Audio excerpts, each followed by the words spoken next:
Hello friends, welcome to defence matrix. तो एक article publish किया गया है द टाइम्स ऑफ इंडिया में, जिसमें कहा जा रहा है कि इंडिया द्वारा कोशिश करी जा रही है जो fifth generation indigenous fighter platform development programme है उसको एक्सेलरेट करने के लिए।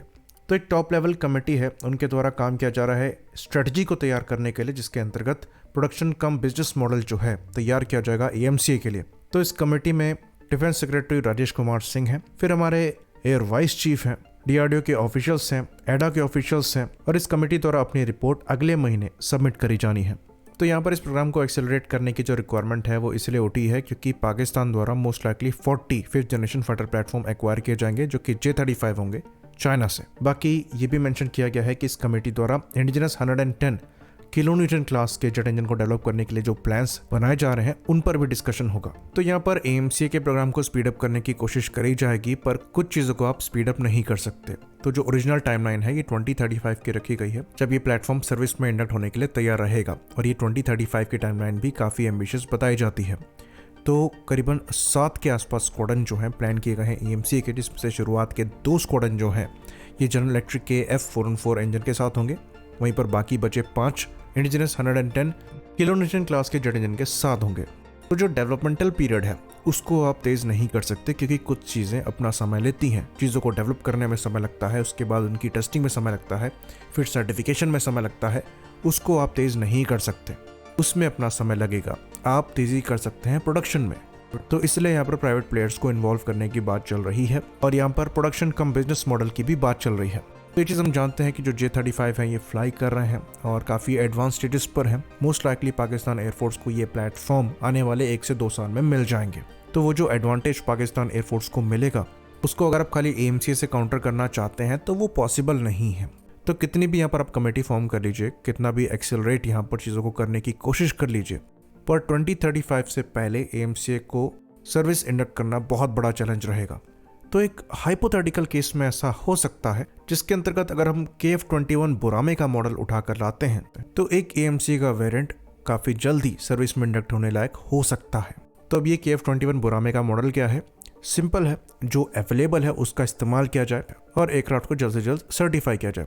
तो इस केस में जो परसेंटेज ऑफ इंडिजनाइजेशन है ये काफ़ी नीचे चला जाएगा। बेसिकली आप दुनिया भर से कंपोनेंट्स को इंपोर्ट करेंगे और असेंबल करके अपने प्लेटफॉर्म में लगा देंगे।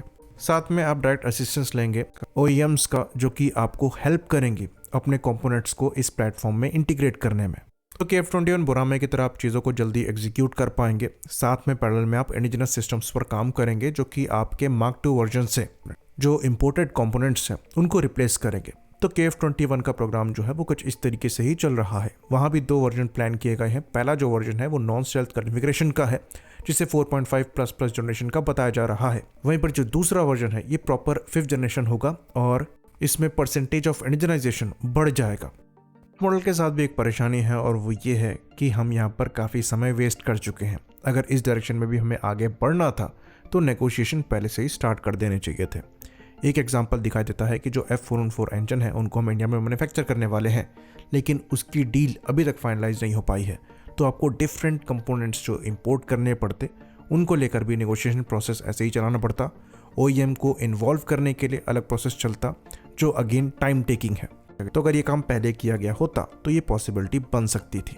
खैर अभी भी हो सकता है, लेकिन आपको अच्छा खासा पैसा खर्च करना पड़ेगा, क्योंकि नेगोशिएशन का टाइम आप फिर कट शॉर्ट करेंगे, जो कि वायबल मालूम नहीं होता है। ऑप्शन है पर वायबल नहीं है। मिला जुलाकर जिस सिचुएशन में अभी हम हैं, आप कितनी भी कमेटी बना लीजिए, 2035 के पहले एएमसीए को सर्विस में इंडक्ट करना मुश्किल है। तो अगर पाकिस्तान के 5th जनरेशन फाइटर प्लेटफॉर्म के प्रिक्योरमेंट को काउंटर करना है तो ऑप्शन खाली एक ही बचता है, और वो सीधा सीधा इंपोर्ट है। तो अगर दूरदर्शिता पहले ही दिखाई गई होती तो CCS द्वारा जो फंड्स रिलीज किए गए हैं एएमसीए के प्रोटोटाइप डेवलपमेंट के लिए, ये पहले ही कर देने चाहिए थे। तो हमारे एयर चीफ मार्शल द्वारा भी ये चीज़ कही गई है कि अगर पाकिस्तान द्वारा 5th generation fighter platform acquire किए जाते हैं तो हमें भी कैचअप करने के लिए कुछ करना पड़ेगा। और सच हम जानते हैं कि इंपोर्ट के सिवा वहाँ पर कोई ऑप्शन नहीं है। बाकी ये देखना भी इंटरेस्टिंग होगा कि जो जेट इंजन डेवलपमेंट है उसको लेकर इस साल भी कोई फैसला हो पाता है कि ये साल भी वेस्ट होता है, क्योंकि ये चीज़ भी हम जानते हैं कि 1 दशक का समय इन जेट इंजन्स को डेवलप होने में भी लगेगा। तो बहुत लंबा पीरियड हम ना लेकर चलें तो ही बेहतर है, क्योंकि ये 5th जनरेशन इंजन ही होने वाले हैं और दुनिया 6th जनरेशन इंजन्स की तरफ आगे बढ़ रही है। तो यहाँ पर भी एक दशक पीछे रहना समझदारी नहीं है। आई होप इन्फॉर्मेशन यहाँ पर क्लियर रही हो। इसी बात पर इस वीडियो को हम खत्म करेंगे। लाइक करिए, सब्सक्राइब करिए। जय हिंद।